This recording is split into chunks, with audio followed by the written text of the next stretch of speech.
Okay, andito kami ngayon sa Pukayot. Dito sa Bali, bayan ng Pombong.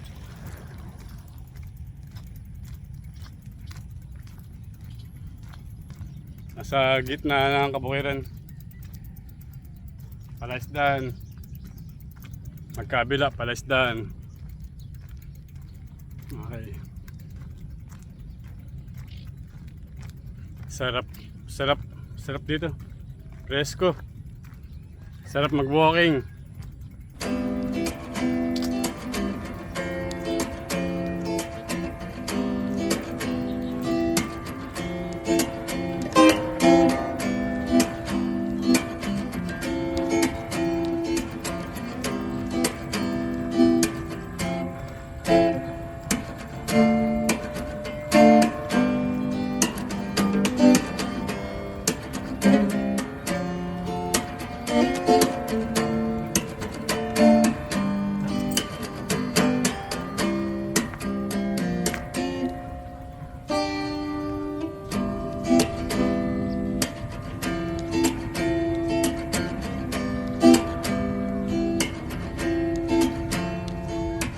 Daing talapia.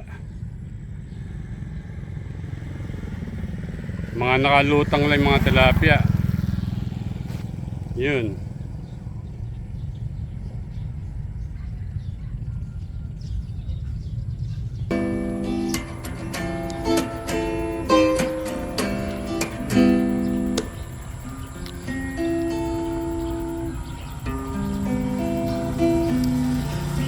Walang ganang dumadaan kasi sarado yung bungad ng Pukayot. Bawal pandaanan ng mga sasakyan, mga tanging mga single lang bike at mga naglalakad lang ang nakakaran. Yan.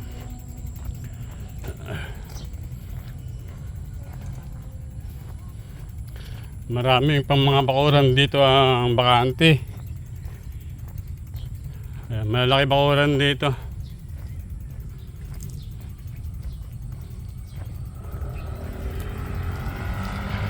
Okay. Maraming mga nag-aalaga ng hayop, mga nagtatanim, maraming pang pananim, mga saging, mga ampalaya, mga poultry, palaisdaan. Maluwang pa yung lugar. Bukirin.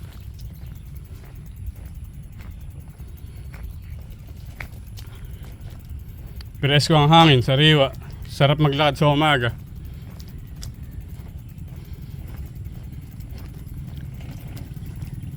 May mga ilang nakakasalubong na nagtitinda ng ulam, mga nagtitinda ng gulay, isda, ganun.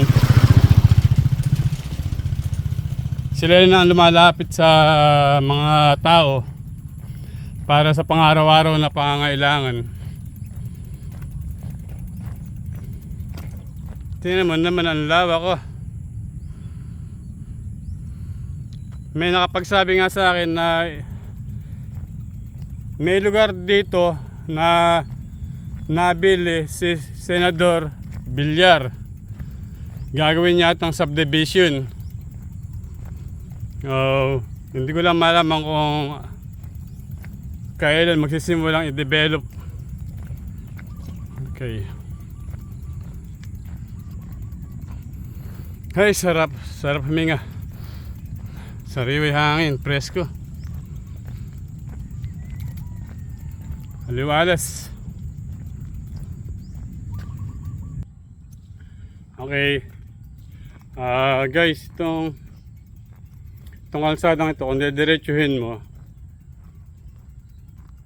pag kumaliwa ka, papuntang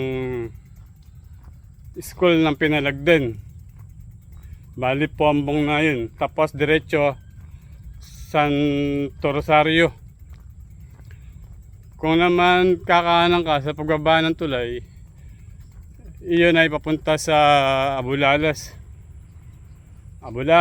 Tapos kung didiretsuhin pa yun, doon ka lalabas sa Hangga. may tulay ng hangga. Ay, yun ang way na rin, kadiretsuhan na rin kalsadang ere. Yan yung nasa likod natin ngayon. Ayun, tulay yung may tricycle na yun, tulay.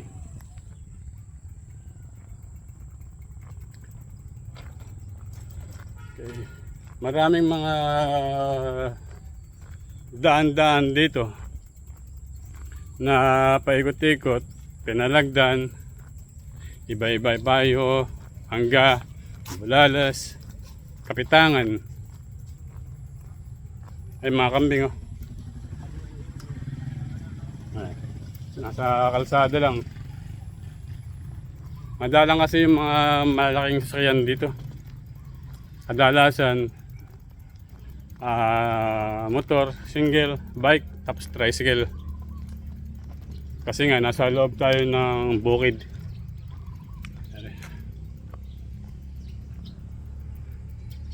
Ito, bali ito, ilog ng pinalagdan. Yan.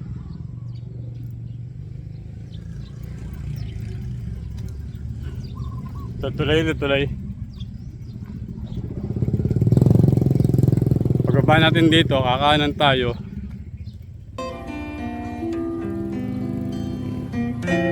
Doon. Tayo doon, papuntang Abulalas hangga. So, patayin ko muna.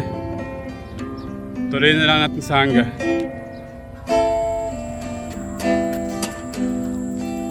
Okay, so ito na, binuksan ko na ulit itong ating camera para makita nyo itong lugar ng pinalagdan. Yan. Magkabila, may puno, nag-aabot yung mga sanga, yung mga dahon. Yan sa taas oh. Kita naman nyo, nag-aabot yung mga. Tapos sa kanan natin, ito, ilog. Sasahan. Yung mga punong mangga. Iba't ibang klaseng puno. Yan.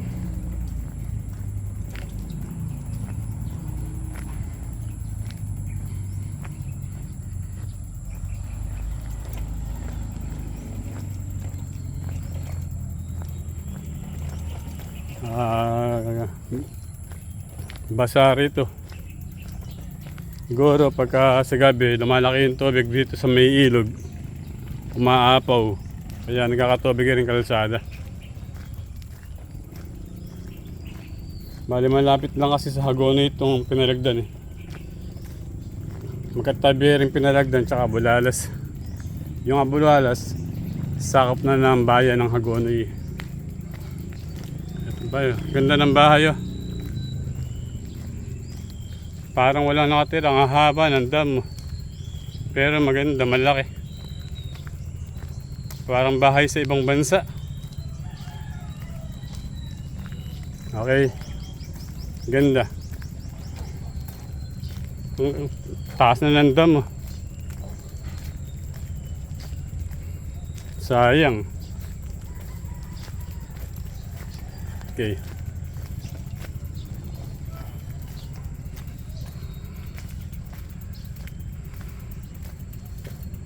May tulay dito.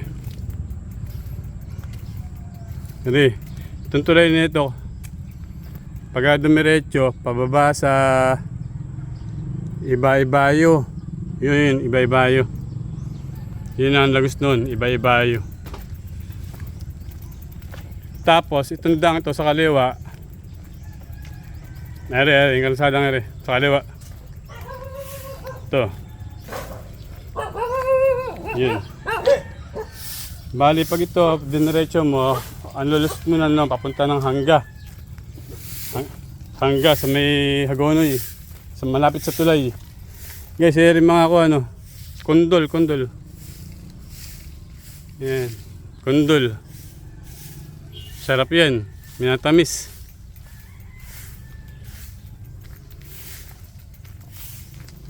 Ito na yung bilihan, may kondite, alam ko eh. Nakakabili ng merienda. Ayun, lomi, Paris. Kain muna tayo.